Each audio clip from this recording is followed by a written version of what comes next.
Hello. അപ്പോൾ നമ്മൾക്കൊന്നൊരു fried paneer potato butter കറി ഉണ്ടാക്കിയാലോ? ഇത് ഭയങ്കര പ്രൊഫഷണൽ ആയിട്ടുള്ള രീതിയിലൊന്നും അല്ല ഞാൻ ഉണ്ടാക്കുന്നത്. ശരിക്കും അവരൊക്കെ ഉണ്ടാക്കുമ്പം ക്യാഷ്നട്ട് ക്രീംസൊക്കെ അങ്ങനെയൊക്കെ യൂസ് ചെയ്തിട്ടായിരിക്കില്ലേ. ഇത് അതൊന്നും ഇല്ലാണ്ട് എന്നാൽ ടേസ്റ്റ് ഒട്ടും കുറയാണ്ട് തന്നെ ആ ഒരു കൺസിസ്റ്റൻസിയിലും ലുക്കിലൊക്കെ തന്നെ ഉള്ള ഒരു സംഭവം. നല്ല ടേസ്റ്റാണ്. ആർക്കെങ്കിലും താല്പര്യം ഉണ്ടെന്നുണ്ടെങ്കിൽ ഒന്ന് കണ്ടിട്ട് ഉണ്ടാക്കി നോക്കുക. അപ്പോൾ ഫസ്റ്റ് തന്നെ നമ്മൾക്ക് ഈ ഒരു പനീർ നമുക്ക് ഒന്ന് ഫ്രൈ ചെയ്തെടുക്കാം. അപ്പോൾ ഞാൻ ഒരുപാടൊന്നും ഉണ്ടാക്കുന്നില്ല, ഞങ്ങൾക്ക് 2 പേർക്ക് വേണ്ടിയിട്ട് മാത്രം കുറച്ചേ ഞാൻ എടുക്കുന്നുള്ളൂ. അപ്പോൾ ഇത് അമൂലിൻ്റെ പനീറാണ്. അപ്പോൾ ഞാനിത് പനീർ പാത്രത്തിലേക്ക് ഇട്ടിട്ടുണ്ട്. ഇനി നമുക്കിതൊന്ന് ജസ്റ്റ് ഫ്രൈ ചെയ്യുമ്പോൾ ഒരു കോട്ടിങ് പോലെ കുറച്ചൊരു മസാലാസ് നമുക്ക് ഇട്ട് കൊടുക്കാം. അപ്പോൾ അതിലേക്ക് ആദ്യം തന്നെ ഞാൻ കുറച്ച് ഉപ്പ് ഇട്ട് നോക്കി, ഉപ്പ് ഇട്ട് കൊടുത്തിട്ടുണ്ട്.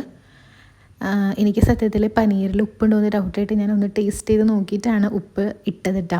പിന്നെ നമ്മൾ ഒരു 1/2 ടീസ്പൂൺ മഞ്ഞൾപ്പൊടി ഇട്ട് കൊടുക്കുന്നുണ്ട്.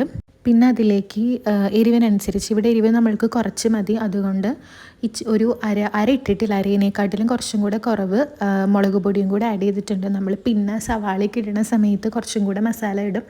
അപ്പോൾ അതുകൊണ്ട് എരിവൊക്കെ നോക്കിയിട്ട് ഇപ്പം ഇട്ടാൽ മതി. എന്നിട്ട് അതൊന്ന് മിക്സ് ചെയ്തിട്ട്, ഞാൻ റെസ്റ്റ് ചെയ്യാൻ വേണ്ടിയിട്ടൊന്നും വെക്കുന്നില്ല, ഇത് ജസ്റ്റ് ഒന്ന് വറുത്തെടുക്കാൻ വേണ്ടിയിട്ട് പോവാണ്. അപ്പോൾ ഒരു പാൻ വെച്ച് അതൊന്ന് ചൂടായി കഴിയുമ്പം അതിലേക്ക് ഞാനൊരു 2 ടേബിൾ സ്പൂൺ ബട്ടർ ആഡ് ചെയ്ത് കൊടുക്കുന്നുണ്ട്. എന്നിട്ട് അത് മെൽറ്റായി കഴിയുമ്പോൾ നമ്മൾക്ക് നമ്മുടെ പനീർ ഇട്ടിട്ട് ഒന്ന് വറുത്തെടുക്കാം. വറുത്തെന്ന് വെച്ചാൽ ഭയങ്കര ഡീപ്പ് ഫ്രൈ ഒന്നും അല്ല കേട്ടോ, ജസ്റ്റ് ഒന്നൊരു ഷാലോ ഫ്രൈ പോലെ ചെയ്യാം. ഞാനിങ്ങനെ ചെയ്യാൻ കാരണം ഏട്ടന് സത്യത്തിൽ പനീർ ഇഷ്ടമല്ല. അപ്പോൾ ഇങ്ങനെ സാധാ പോലെ വെക്കുമ്പോൾ അങ്ങ് കഴിക്കണില്ല. ഇങ്ങനെ ജസ്റ്റ് ഒന്ന് ഫ്രൈ ചെയ്തെടുക്കുമ്പം എന്തൊരു സാധനമാണെങ്കിലും ഫ്രൈ ചെയ്യുമ്പോൾ ഒരു പ്രത്യേക ടേസ്റ്റ് ഉണ്ടാവില്ലേ. അപ്പോൾ അങ്ങനെ ഫ്രൈ ചെയ്തിട്ട് എടുക്കുമ്പോൾ ഏട്ടൻ കഴിക്കേണ്ടത്. അതുകൊണ്ടാണ് ഞാനിങ്ങനെ ഫ്രൈ ചെയ്തിട്ട് പിന്നെ ചെയ്യാൻ നോക്കിയത്. അപ്പോൾ ഒരു പ്രത്യേക ടേസ്റ്റ് ഉണ്ട് കേട്ടോ ഇങ്ങനെ ഫ്രൈ ചെയ്തെടുക്കുമ്പോൾ. ഒരു 3-4 മിനിറ്റ് നമ്മളിങ്ങനെ ഒന്ന് ചെയ്താൽ മതി. അപ്പോഴത്തേക്കും മറ്റേ അരികിലൊക്കെ ജസ്റ്റ് ഒരു ബ്രൗൺ ഷെയ്ഡ് പോലെയൊക്കെ വന്നിട്ട് നല്ല അടിപൊളിയായിട്ട് സംഭവം വരും.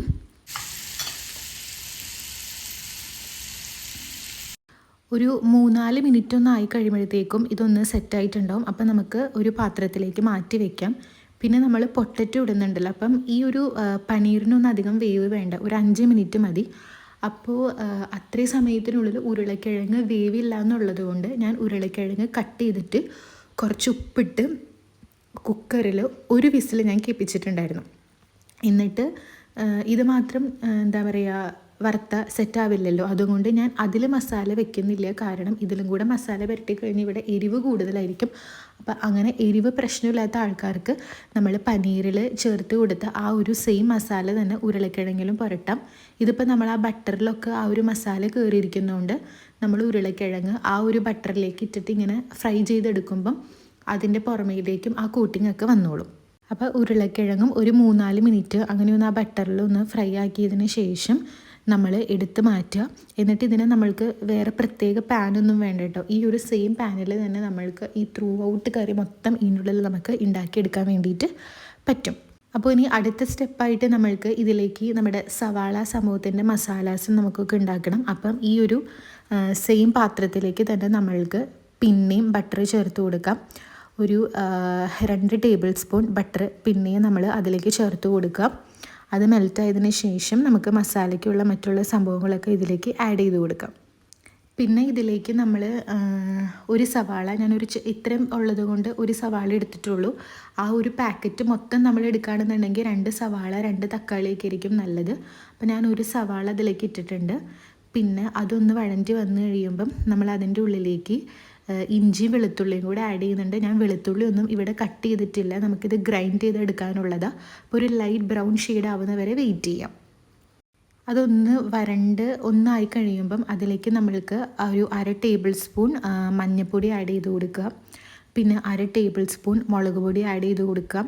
പിന്നെ നമ്മൾക്ക് തക്കാളിക്ക് ഇടുന്നതല്ല, അപ്പോൾ കുറച്ച് ഉപ്പും കൂടെ നിങ്ങളുടെ ഉപ്പിൻ്റെ ടേസ്റ്റ് അനുസരിച്ചിട്ട് ഉപ്പും കൂടെ ആഡ് ചെയ്ത് കൊടുക്കുക.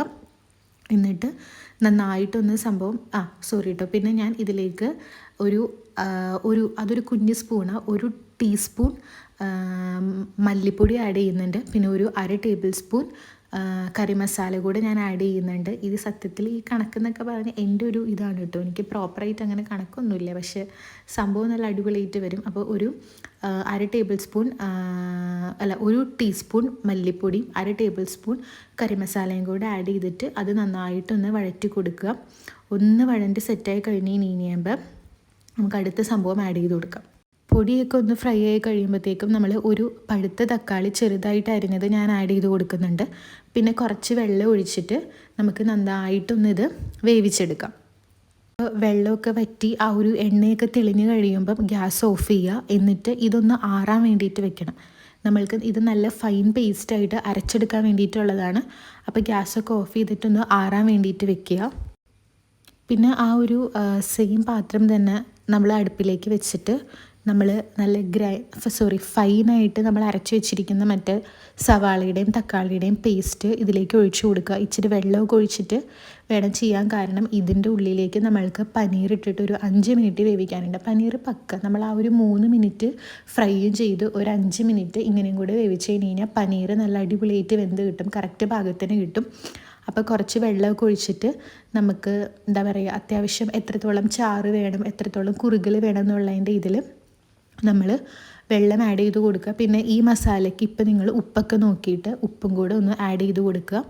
എന്നിട്ട് ഒന്ന് തിളയ്ക്കാൻ വേണ്ടിയിട്ട് ഒന്ന് വെയിറ്റ് ചെയ്യുക. ആവശ്യത്തിന് വെള്ളമൊക്കെ ആയിട്ട് ഒന്ന് ചൂടായി കഴിഞ്ഞ് കഴിയുമ്പോഴത്തേക്കും നമ്മൾ വറുത്ത് വെച്ചിരിക്കുന്ന പനീറും നമ്മളുടെ ഉരുളക്കിഴങ്ങ് എല്ലാം കൂടെ അതിൻ്റെ ഉള്ളിലേക്ക് ഇട്ട് കൊടുക്കുക. എന്നിട്ട് സിമ്മിലിട്ടാൽ മതി. സിമ്മിലിട്ടിട്ട് നന്നായിട്ടൊക്കെ ഒന്ന് തിളച്ച് ഒരു 5 മിനിറ്റ് ആകുമ്പോഴത്തേക്കും സംഭവം നല്ല സെറ്റായിട്ട് വരും. പിന്നെ ഇതിൽ മല്ലിയില ഉണ്ടെങ്കിൽ ഭയങ്കര സൂപ്പറായിരിക്കും കേട്ടോ. പക്ഷേ എൻ്റെ കയ്യിൽ മല്ലിയില ഉണ്ടായിരുന്നില്ല. അപ്പോൾ മല്ലിയില ഉണ്ടെന്നുണ്ടെങ്കിൽ നിങ്ങൾക്ക് ഈ ഒരു 5 മിനിറ്റ് കഴിഞ്ഞിട്ട് ഫൈനൽ ടച്ചപ്പായിട്ട് മല്ലിയില ഇട്ട് കൊടുക്കാം. ഞാൻ പിന്നെ കാണിക്കാൻ വിട്ടുപോയി, ഞാൻ ഒരു പൊടിക്ക് പഞ്ചസാരയും കൂടെ ചേർത്തിട്ടുണ്ടായിരുന്നു. അപ്പോൾ ഒരു പ്രത്യേക ടേസ്റ്റാണ്. പിന്നെ എല്ലാം കുറുകി സെറ്റായി കഴിയുമ്പം ലാസ്റ്റ് 1 സ്പൂൺ ബട്ടറും കൂടെ ഞാൻ അതിലേക്ക് ആഡ് ചെയ്ത് കൊടുക്കുന്നുണ്ട്. ഇത്രയേ ഉള്ളൂ, അടിപൊളിയാണ്. എല്ലാവരും എന്തായാലും ട്രൈ ചെയ്ത് നോക്കുക, സൂപ്പർ ടേസ്റ്റാണ്. ഒട്ടുമിക്ക ആൾക്കാർക്കും അറിയുന്ന സംഭവമായിരിക്കും. ഈ ഒരു സ്റ്റൈലിലൊക്കെ ചിലവർ ഉണ്ടാക്കുന്നുണ്ടാവും. പിന്നെ അറിയാത്ത ആൾക്കാർ ആരെങ്കിലും ഉണ്ടെന്നുണ്ടെങ്കിൽ ക്രീമും കാഷ്നട്ടും ഇല്ലാണ്ടൊക്കെ ഉണ്ടാക്കാം. അപ്പോൾ എല്ലാവരും ട്രൈ ചെയ്ത് നോക്കുക. അത്രയേ ഉള്ളൂ. ടാറ്റാ.